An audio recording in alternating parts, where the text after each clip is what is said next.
11th class business studies chapter चल रहा था, बिजनेस सर्विसेज या व्यावसायिक सेवाएं, पार्ट नंबर 13 हम स्टार्ट करें। टॉपिक दूरसंचार सेवाएं, टेलीकॉम सर्विसेज चल रहा था। इसमें हम पॉइंट डिस्कस करने जा रहे हैं कि पत्रों और तारों की तुलना में दूरभाष श्रेष्ठ क्यों है। In comparison to the letters and telegrams, why telephone is better. Point number 1 इसमें है, इससे नंबर मिलते ही समाचार शीघ्र पहुंच जाता है और उत्तर भी प्राप्त हो जाता है। As the number is connected, the message is delivered and the answer to is received. जैसे ही हम टेलीफोन नंबर मिलाते हैं, तुरंत हम अपनी बात उसी को बता सकते हैं, हमारा मैसेज उस तक पहुंच जाता है और यदि हम उससे कुछ पूछना चाहते हैं तो उत्तर भी हमारे को तुरंत मिल जाता है। सेकंड पॉइंट है, दूरभाष पर ऐसी बात होती है जैसे आमने सामने बैठकर होती है। We may deliver the message on the phone as if the receiver is just in front of us. Telephone पर हम ऐसे ही बात करते हैं जैसे कि व्यक्ति हमारे सामने बैठा है और हम उससे बातचीत कर रहे हैं। अगला पॉइंट आएगा थर्ड, इसमें धोखाधड़ी की कम संभावनाएं होती हैं, chances of fraud are less. हमारा जो संदेश है वो दूसरे व्यक्ति तक पहुंचा और दूसरे व्यक्ति ने इनकार किया, हेरा फेरी कोई की, ऐसा नहीं होता, क्योंकि हर बात हम स्पष्ट रूप से डिस्कस करते हैं। सभी को ये पता होता है कि क्या बोला जा रहा है, सभी को मतलब सामने वाले व्यक्ति को पता है हम क्या बोल रहे हैं और हमारे को पता है कि वो क्या बोल रहा है। हर बात यहाँ पर बिल्कुल क्लियर हो जाती है। फोर्थ पॉइंट है, दूरभाष पर पूरी बात हो जाती है और पुष्टि पत्र द्वारा की जा सकती है। Whole of the matter is discussed in detail on the phone and the feedback or the record may be maintain later on. हमने किसी व्यक्ति को काम बताना है तो हम टेलीफोन पे तुरंत काम बता देते हैं कि अभी काम ये शुरू कर दो, और बाद में जो है लेटर रिटर्न में अगर प्रूफ कोई हो या लेटर में ऑर्डर देना है वो बाद में दिया जा सकता है। पांचवा पॉइंट है, दूरभाष पर बातचीत करते समय भी कम लगता है और व्यय भी कम पड़ता है। Expense less to convey the message by the telephone. जब हम बातचीत कर रहे हैं तो एक तो समय कम लगता है, तुरंत हमने नंबर मिलाया, जैसे ही नंबर मिला व्यक्ति का, हमने उसको संदेश दे दिया कि भाई ये काम आप कर दो, ठीक है, और यहाँ पर खर्चा भी कम आता है। इसमें नेक्स्ट जो पॉइंट है, टॉपिक है, वो है मोबाइल या सेलुलर फ़ोन। इसके बारे में हम सभी जानते हैं, मोबाइल फ़ोन के बारे में ज़्यादा डिटेल में जाने की आवश्यकता नहीं है। ये कॉर्डलेस फ़ोन होते हैं। जो लैंडलाइन फ़ोन होते थे पहले, वो फ़ोन एक जगह पर फिक्स होते थे और हमारे को फ़ोन सुनने के लिए वहाँ पर जाना होता था। मोबाइल जो है इसके साथ में कोई तार नहीं लगी होती, इसी बिना तार के होते हैं, कहीं पर भी आसानी से इसको लाया ले जाया जा सकता है। इसका उपयोग करना काफ़ी सरल होता है, सुविधाजनक, ईजी होता है। यात्रा में भी इसका प्रयोग किया जा सकता है। अगर छोटे संदेश भेजने हैं हमारे को तो एसएमएस के द्वारा कम खर्चे में संदेश भेजा जा सकता है। ये मोबाइल फ़ोन जो होते हैं बैटरी ऑपरेटेड होते हैं, मीन्स बैटरी की पावर से ये चलते हैं। आकार में हम बात करें, साइज़ में बात करें तो अत्यंत छोटे ये उपकरण होते हैं, जेब में भी इनको रखा जा सकता है। लाभों की यदि हम बात करें तो इसके क्या लाभ होते हैं, तो यात्रा के समय भी संदेश जो है वो दिए और प्राप्त किए जा सकते हैं। We can send and receive messages while travelling. B point आ जाएगा, फ़ोन से चाहे दूसरे मोबाइल पर या फिर लैंडलाइन फ़ोन पर किसी पर भी बातचीत की जा सकती है। Through mobile phone the connections may be made with either the mobile or the landline phone. सीमाओं की हम बात करें, लिमिटेशंस, ये कमियाँ क्या हैं इसकी, तो मोबाइल फ़ोन खोने का भय रहता है। The chances of the theft are more in comparison to the landline phone, क्योंकि जो लैंडलाइन फ़ोन होते हैं, ऑर्डिनरी फ़ोन जो होते हैं वो तार से कनेक्टेड होते हैं, इसलिए उनके गुम होने का चांस कम होता है। बिना तार के वो काम नहीं करते, जबकि मोबाइल फ़ोन जो है वो कहीं पर भी काम कर सकता है, छोटा सा होता है, इसलिए जेब में से निकल भी सकता है, चोरी हो सकता है इत्यादि। अगला है, सिग्नल ठीक से ना होने पर संदेश समझ में नहीं आता। If the signals are not proper the message can't be conveyed properly. Signal ठीक नहीं है तो हम क्या बोल रहे हैं या सामने वाले व्यक्ति ने क्या बोला वो हमारे को समझ नहीं आता। थर्ड पॉइंट पर हम आते हैं जो हमारा है वॉइस मेल। वॉइस मेल का मतलब जहाँ पर ये कोई बात बोलकर बताई जाती है, तो ये कंप्यूटर पर आधारित होती है। जैसे ही कोई कॉल हमारे फ़ोन पे आती है तो जवाब जो है हमारे उपकरण के द्वारा, टेलीफोन के इंस्ट्रूमेंट के द्वारा स्वयं ही दे दिया जाता है। प्राप्तकर्ता जो व्यक्ति होता है, संदेश पे प्राप्त करने वाले व्यक्ति के फ़ोन पर ये संदेश संचय हो जाता है। अगर व्यक्ति वहाँ पर नहीं है और हम संदेश दे रहे हैं तो हमारा जो मैसेज होगा वो वहाँ पर रिकॉर्ड हो जाएगा, जिसे बाद में आराम से वो व्यक्ति जब आएगा तो वो प्राप्त कर लेगा। ये जो सिस्टम है वो टेलीफोन व कंप्यूटर के अंदर संबंध होता है। ध्वनि को कंप्यूटर के डिस्क के ऊपर स्टोर कर लिया जाता है, जिसे बाद में प्राप्त कर लिया जाता है। अगला टॉपिक हमारा जो है वो है पेजर सर्विस का। पेजर सर्विसेज आजकल काम नहीं करती। पेजर पहले होते थे मोबाइल से पहले, तो एक छोटा सा रिसीवर होता है, छोटा सा मोबाइल होता है, बहुत छोटा सा, जो एक तरफा संदेश प्रेषण में सहायता करता है। मतलब आपको उस पर मैसेज आ जाएगा, किसी ने जो संदेश भेजा है वो संदेश रिटर्न फॉर्म में उसके ऊपर आ जाता है। आप उससे बातचीत नहीं कर सकते, आप संदेश उससे नहीं भेज सकते। ये छोटे से क्षेत्र में काम करता है।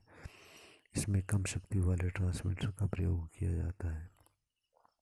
इससे संदेश जो है किसी भी जगह किसी भी समय प्राप्त किया जा सकता है। कहने का मतलब ये होता है कि जो पेजेस होते थे एक छोटे से फ़ोन की तरह होते थे, बहुत छोटे से पैकेट पैकेट में बोले उसमें इसको रखा जाता था, या आप जेब में डाल सकते थे इसको, या फिर अपनी बेल्ट के साथ इसको अटैच किया जाता था। अगर कोई व्यक्ति आपको कोई मैसेज देना चाहता है तो वो फ़ोन करेगा आपकी कंपनी को, तो उसमें नंबर बताया जाएगा और संदेश दे दिया जाएगा। फिर वो कंपनी वाले जिस व्यक्ति को संदेश भिजवाना है उस व्यक्ति के पेजर पे वो मैसेज लिख करके भेजते थे। रिटर्न में वो मैसेज आता था।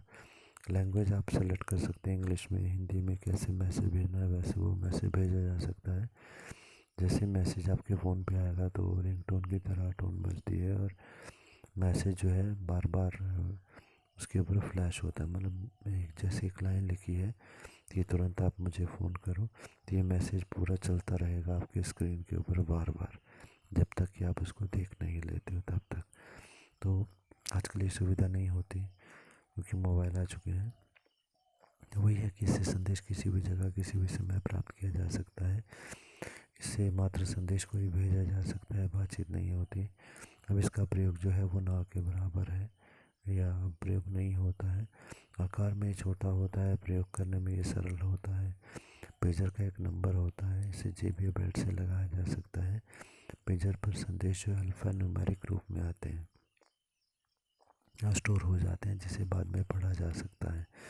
अल्फ़ा न्यूमेरिक का मतलब होता है कि ABCD करके भी लिखा हुआ आ सकता है और 1 2 3 4 भी, दोनों तरीके से मैसेज जो है आ सकता है।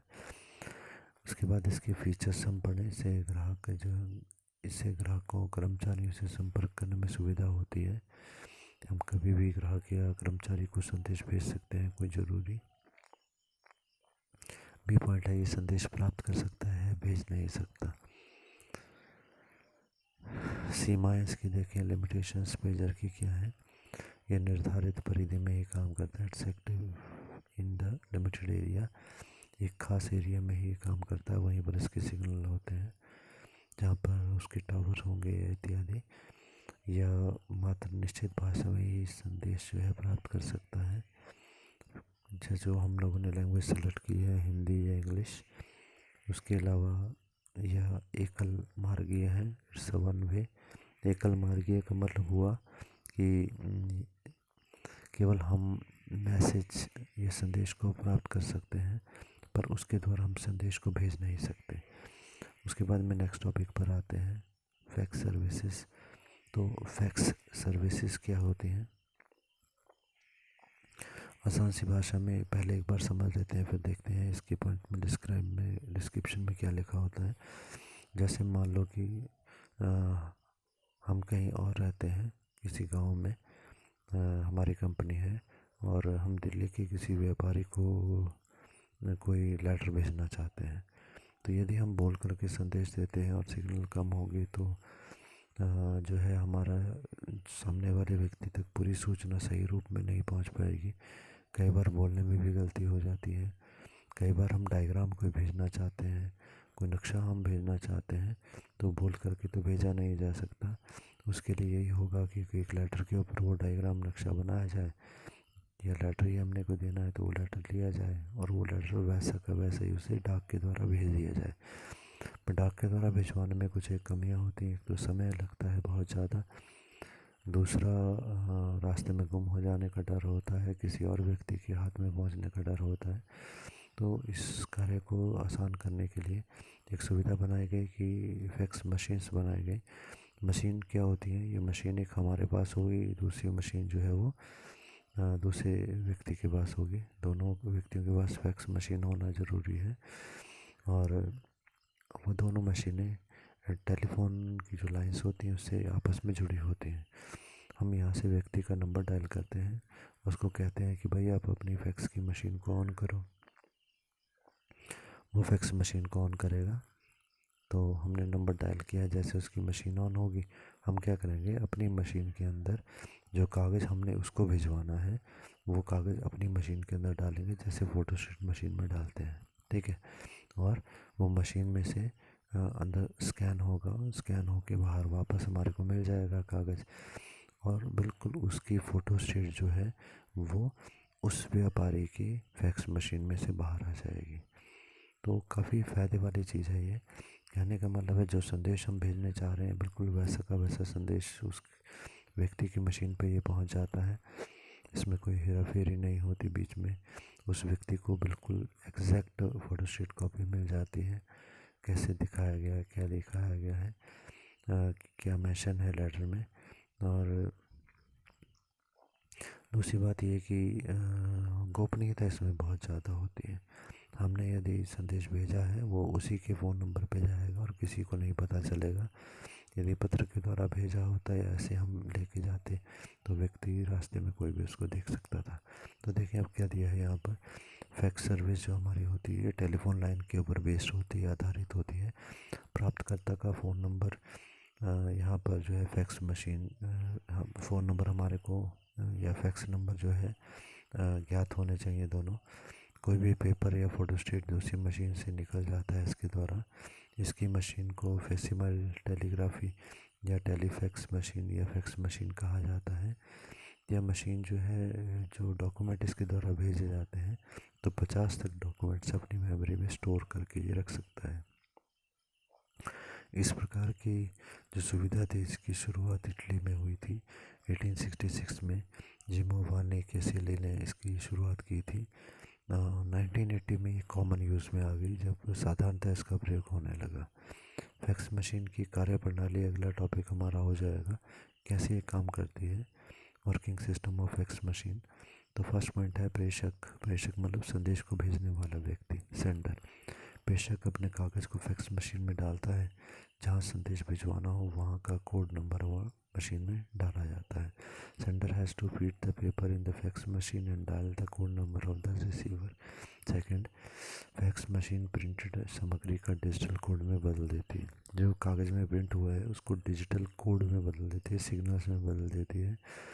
Fax machines converts the printed matter in the digital codes. Third है, यदि सिग्नल के रूप में टेलीफोन लाइन से होकर संदेश जो होता है वो, यही संदेश जो होता है सिग्नल के रूप में टेलीफोन लाइन से होता हुआ प्राप्तकर्ता की मशीन तक पहुंच जाता है। This signals pass through the telephone lines and reaches the fax machine of the receiver. Fourth point हमारा इसमें आ जाएगा, जो प्राप्तकर्ता की मशीन प्रिंट कर देती है which is printed out from the receiver's fax machine. अब फैक्स जो सुविधा है इसका महत्व क्या है, इंपॉर्टेंस ऑफ फैक्स सर्विस। संदेश भेजने में सरलता, easy to send the message. संदेश आसानी से इसके द्वारा भेजा जा सकता है। बी, संदेश की गोपनीयता बनी रहती है, secrecy of the message is maintained. Third point है प्रलेखों की प्रतिलिपियाँ भेजना संभव, possible to send the copies of the document. प्रतिलिपि होता है कॉपीज, प्रलेख मतलब डॉक्यूमेंट्स।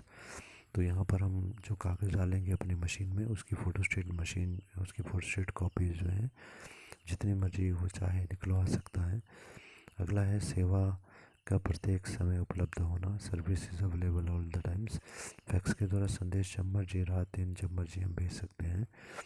अगला है संदेश भेजने में शीघ्रता, क्विकली मैसेजेस सेंड। तुरंत जो है हम यहाँ से फ़ोटोस्टेट कागज़ डालेंगे तो 10 प्रिंट आउट और निकलता चलेगा। एफ पॉइंट है फैक्स सेवाओं का संसार के प्रत्येक स्थान पर उपलब्ध होना, ability of the fax services in all the places of the world. हर एक देश जहाँ पर टेलीफोन सुविधा है वहाँ पर ये फैक्स की सुविधा हो सकती है। ये पॉइंट है मित व्यय है इकोनॉमिकल, इसमें खर्चा कम आता है। अब लिमिटेशंस की यदि हम बात करें, सीमाओं की बात करें फैक्स सर्विस की, पहला पॉइंट है टेलीफोन पर निर्भर करता है, depends on the telephone lines. यहाँ पर टेलीफोन की सुविधा नहीं है, वहाँ पर इसकी सुविधा का लाभ हम नहीं उठा पाएंगे। सेकंड है ये सस्ता पड़ता है जब विषय वस्तु छोटी होती है। When the subject matter is less it's remains economical. थोड़ा सामान यदि हमने भेजना है तो उसमें थोड़े सब्जेक्ट मैटर विषय वस्तु यदि भेजनी है, कागज़ छोटा है तो पैसे भी कम लगते हैं हमारे। इसकी कार्यक्षमता टेलीफोन लाइन की क्षमता पर निर्भर करती है। Its efficiency depend on the telephone lines efficiency. यदि इसका प्रयोग सार्वजनिक स्थानों पर किया जाए तो संदेश गुप्त नहीं रहता। When this facility is used at the public place, secrecy is not maintained. 6 point हमारा आ जाएगा यूनिफाइड मैसेज सर्विसेज, जिसको हम यूएमएस बोलते हैं। तो यूनिफाइड क्या होता है? यूनिफाई होता है इकट्ठा करना, तो यूनाइटेड। तो इसका मतलब है कि हाँ, यहाँ पर जो इस सर्विस में क्या होता है, वॉइस मैसेज हमारा हो, एसएमएस हमारा हो, फैक्स हमारा हो, संदेश हो, जिस मर्जी तरीके से हम संदेश को भेजना चाहें ये उस संदेश को परिवर्तित कर देता है, चेंज कर देता है। उस तरीके से ये चेंज कर देता है जैसे तरीके से संदेश को प्राप्त करने वाले व्यक्ति चाहता है। अगर वो आगे एसएमएस चाहता है तो ये एसएमएस में बदल देगा, फैक्स तरीके से चाहता है तो फैक्स में बदल देगा, वॉइस मैसेज में चाहता है तो वॉइस में। जैसे ग्राहक के जो उपकरण है, इंस्ट्रूमेंट है, उसको सूट करता है वैसे ही इसको चेंज किया जाता है। ये मशीन जो है वो सुविधाजनक तरीके से चेंज कर देती है। तो यूएमएस की सहायता से टेलीफोन कॉल को ईमेल में भी परिवर्तित किया जा सकता है, एग्जांपल के तौर पे। अगला हमारा है VSAT, जिसको हम वेरी स्मॉल अपर्चर टर्मिनल बोलते हैं। ये सैटेलाइट के ऊपर बेस्ड आधारित संचार सेवा होती है। हम यहाँ पर जो संदेश देते हैं वो सैटेलाइट के माध्यम से भेजा जाता है। इसके द्वारा जो सैटेलाइट के द्वारा माध्यम उपग्रह जो होते हैं उनके द्वारा संदेश भेजा जाता है। तो हमारा संदेश ऐसा नहीं है कि हमारे पास में जो टावर है वहाँ पर जाएगा फिर अगले टावर तक जाएगा, ऐसा नहीं है। जहाँ पर टावर नहीं है वहाँ पर सिग्नल की प्रॉब्लम होती है, तो ये ऐसा नहीं, हम सीधा संदेश सैटेलाइट को भेजेंगे, सैटेलाइट से संदेश जो है दूसरे व्यक्ति के रिसीवर के फ़ोन तक तुरंत पहुँच जाता है। तो ये शहरी क्षेत्र हो या गांव का क्षेत्र हो, हर जगह ये सुविधा बहुत अच्छे तरीके से काम करती है। विश्वसनीय सेवाएं होती हैं, मतलब सही संदेश हमारा पहुंच जाता है बिना किसी रुकावट के। हमारा संदेश जो है निश्चित स्थान पर पहुंच जाता है। इसे लैंड बेस्ड सर्विसेज की तुलना में उत्तम माना जाता है। यदि लैंडलाइन जो हमारी लाइंस होती हैं, टेलीफोन लाइंस, उनसे होकर संदेश आएगा तो बीच में अगर ये लाइन टूटी है तो ये जो है कार्य नहीं करता। सेटेलाइट बेस्ड सिस्टम जो है ये लगातार कार्य करता है। इसका प्रयोग देश से दूर दराज के क्षेत्रों को जोड़ने के लिए किया जाता है।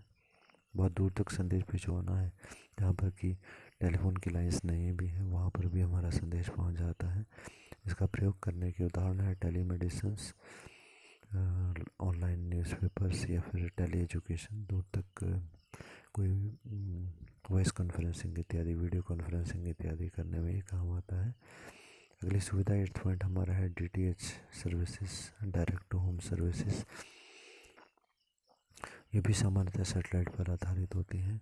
सेलुलर कंपनीज द्वारा ये सेवाएं दी जाती हैं। इस सुविधा को उठाने के लिए हमारे पास डिश एंटीना और सेटअप बॉक्स होना चाहिए।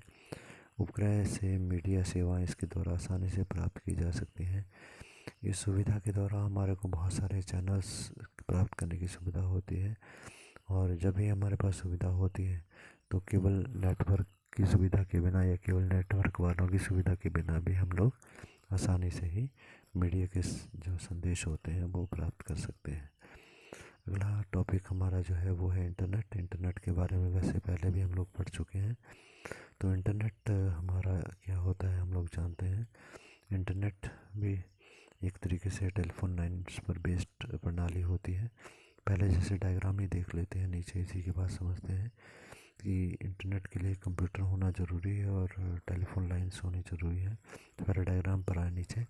तो सबसे पहले हमारा कंप्यूटर है, हम किसी और व्यक्ति को संदेश भेजना चाहते हैं तो हमारे को क्या करना होगा, अपने कंप्यूटर में एक इक्विपमेंट लगाना होगा, एक मशीन लगानी होगी छोटी सी जिसको हम मॉडेम बोलते हैं। तो हमारे कंप्यूटर में जो डाटा होता है, जो सूचनाएं हमारे कंप्यूटर से निकलती हैं वो डिजिटल डाटा कहलाता है, डिजिटल फॉर्म में होती हैं। तो ये मॉडेम क्या करता है, उस हमारे डिजिटल फॉर्म के डाटा को, क्योंकि डिजिटल डाटा को टेलीफोन लाइन के द्वारा नहीं भेजा जा सकता, तो मॉडेम उस डिजिटल डाटा को एनालॉग फॉर्म में बदल देता है। एनालॉग फॉर्म वो होता है, एनालॉग डाटा में बदल देता है। एनालॉग डाटा जो है वो टेलीफोन लाइन के थ्रू जा सकता है, आसानी से जा सकता है। तो मॉडेम ने क्या किया, मॉडेम ने हमारे कंप्यूटर के डिजिटल डाटा को एनालॉग डाटा में बदल दिया और फिर हमारा संदेश एनालॉग डाटा में बन के या एनालॉग डाटा के रूप में हमारा संदेश टेलीफोन लाइन से फटाफट दूसरे व्यक्ति के इंटरनेट कंप्यूटर तक पहुंच गया। अब वहाँ पर उस व्यक्ति ने क्या किया, क्योंकि अब हमारा डाटा कौन से रूप में पहुँचा, एनालॉग रूप में पहुँचा।